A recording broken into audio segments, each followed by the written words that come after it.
ദൈവത്തിന് മഹത്വം ഉണ്ടാകട്ടെ. തേനിലും മധുരം എന്ന പ്രതിദിന ദൈവവചന സന്ദേശത്തിലേക്ക് ഏവർക്കും സ്വാഗതം. ദൈവം എല്ലാവരെയും അനുഗ്രഹിക്കട്ടെ. യോശുവയുടെ പുസ്തകം 1-ാം അധ്യായം 1-ാമത്തെ വചനത്തിൽ യഹോവയുടെ ദാസനായ മോശയുടെ മരണശേഷം യഹോവ നൂൻ്റെ മകനായി മോശയുടെ ശുശ്രൂഷകനായ യോശുവയോട് അരുളി ചെയ്തത്, എൻ്റെ ദാസനായ മോശ മരിച്ചു, ആകയാൽ നീയും ഈ ജനമൊക്കെയും പുറപ്പെട്ട് യോർദാൻ അക്കരെ ഞാൻ ഇസ്രായേൽ മക്കൾക്ക് കൊടുക്കുന്ന ദേശത്തേക്ക് കടന്നു പോകുവിൻ. ദൈവം ഈ ഭൂമിയിൽ തൻ്റെ പദ്ധതികൾ നിറവേറ്റുന്നത് ഒരു വ്യക്തിയെ മാത്രം ആശ്രയിച്ചുകൊണ്ടല്ല.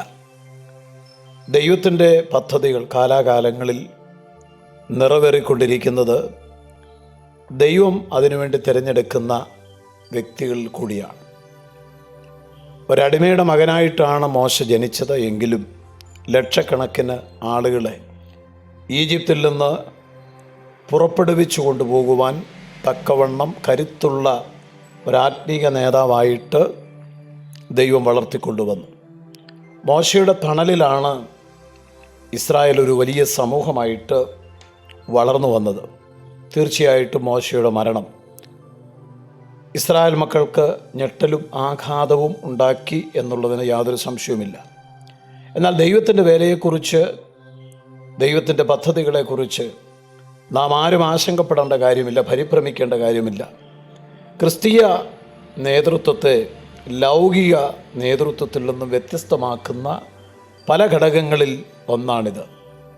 ആത്യന്തികമായി നാം ഈ കാര്യങ്ങൾ പഠിക്കുമ്പോൾ മനുഷ്യരല്ല, ദൈവമാണ് കാലാകാലങ്ങളിൽ തൻ്റെ ജനത്തെ ഉദ്ധരിക്കേണ്ടതിന് വ്യക്തികളെ പരിശുദ്ധാത്മാവിൽ നിറച്ച് അഭിഷേകം ചെയ്ത് അവരെ പരിശീലിപ്പിച്ച് ജനത്തെ നയിച്ചുകൊണ്ടിരിക്കുന്നത്. ദൈവം ഏതെങ്കിലും പ്രവൃത്തികൾ എവിടെയെങ്കിലും ആരംഭിച്ചിട്ടുണ്ടെങ്കിൽ അത് പൂർത്തിയാകും. ദൈവത്തിൻ്റെ ഉദ്ദേശങ്ങൾ ദൈവം സാധിപ്പിക്കും. അതിനു വേണ്ടുന്നതെല്ലാം ദൈവം കരുതുക തന്നെ ചെയ്യും എന്നുള്ളത് നാം മറന്നു പോകരുത്. മോശയുടെ നിര്യാണത്തിൽ ഇസ്രായേൽ മക്കൾക്കുണ്ടായ നിരാശയും പരിഭ്രമവും നാം മനസ്സിലാക്കണം. 40 വർഷം അവരെ സമർത്ഥമായി നയിച്ച മോശ എന്ന ആ വലിയ നേതാവ് അവരിൽ നിന്നും നീക്കപ്പെട്ടിരിക്കുക. എല്ലാ പ്രശ്നങ്ങൾക്കും പരിഹാരം കാണുവാൻ അവർ മോശയുടെ അടുത്തേക്കാണ് പോയിക്കൊണ്ടിരുന്നത്. ദൈവത്തിൻ്റെ ഹിതം എന്താണെന്ന് മോശ അവർക്ക് പറഞ്ഞു കൊടുത്തിരുന്നു. അതുകൊണ്ട് മോശ അവർക്ക് ഏറ്റവും പ്രിയപ്പെട്ടവനായിരുന്നു. മോശയുടെ പകരക്കാരനായി ആരുമില്ലല്ലോ എന്ന് അവർ ചിന്തിച്ച് ആകുലപ്പെട്ടിരിക്കുമ്പോൾ ദൈവം യോശുവയെ ആ കാര്യങ്ങൾക്ക് വേണ്ടി തിരഞ്ഞെടുക്കുന്നതാണ് നമ്മളിന്ന് വായിച്ച വേദഭാഗത്തിൽ കാണുവാൻ സാധിക്കുന്നത്.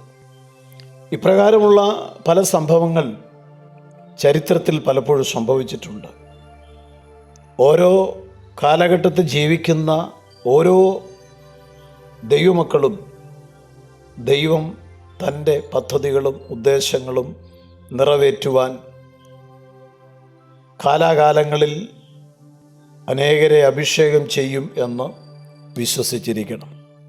അത് സംഭവിച്ചുകൊണ്ടാണിരിക്കുന്നത്.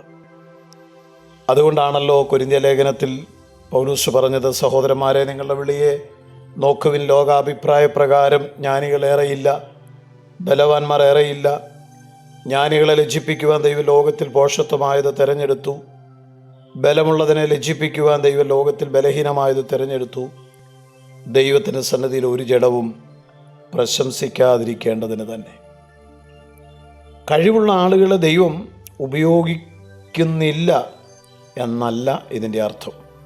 എന്നാൽ കഴിവുള്ള ആളുകളിൽ പലരും കലവറ കൂടാതെ, വ്യവസ്ഥ കൂടാതെ തങ്ങളെ തന്നെ ദൈവത്തിന് ഏൽപ്പിച്ചു കൊടുക്കുവാൻ മനസ്സില്ലാത്തവരായതുകൊണ്ടാണ് ദൈവവചനത്തിൽ നാം ഇങ്ങനെ വായിച്ചത്.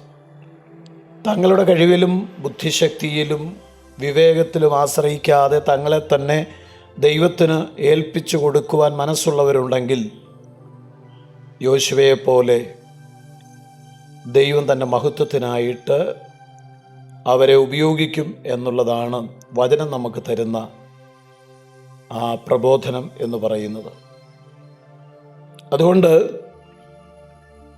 യോശുവയുടെ ദൈവം പറഞ്ഞു, എൻ്റെ ദാസനായ മോശ മരിച്ചു, ആകയാൽ നീയും ഈ ജനമൊക്കെയും പുറപ്പെട്ട് യോർദാനക്കരെ ഞാൻ ഇസ്രായേൽ മക്കൾക്ക് കൊടുക്കുന്ന വാഗ്ദത്ത ദേശത്തേക്ക് കടന്നു പോകുവിൻ.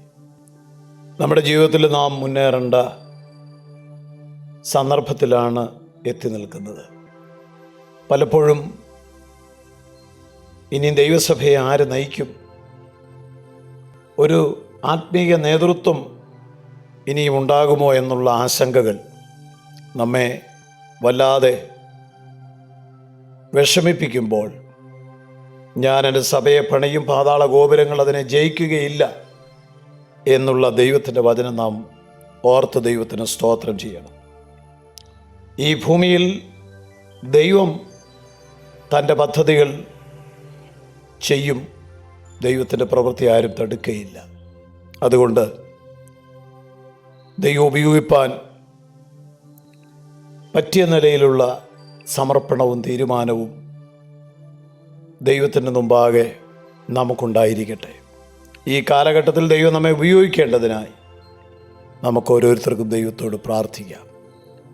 സ്വർഗസ്ഥ പിതാവേ, അങ്ങയുടെ കരങ്ങളിൽ ഉപയോഗിക്കപ്പെടുന്ന യോശുവയെപ്പോലെ ദൈവം ഉപയോഗിച്ച മനുഷ്യരാക്കി ഞങ്ങളെല്ലാവരെയും അവിടുന്ന് തീർക്കണമേ. ക്രിസ്തുയേശുവിൻ നാമത്തിൽ തന്നെ ആമേൻ. അനേകരും തീരെ പിന്മാറി ഖേദിക്കും. ധീരത നൽക യേശുവേ, വീരനാം സാക്ഷിയാക്കുക. ധീരത നൽക യേശുവേ, വീരനാം സാക്ഷിയാക്കുക.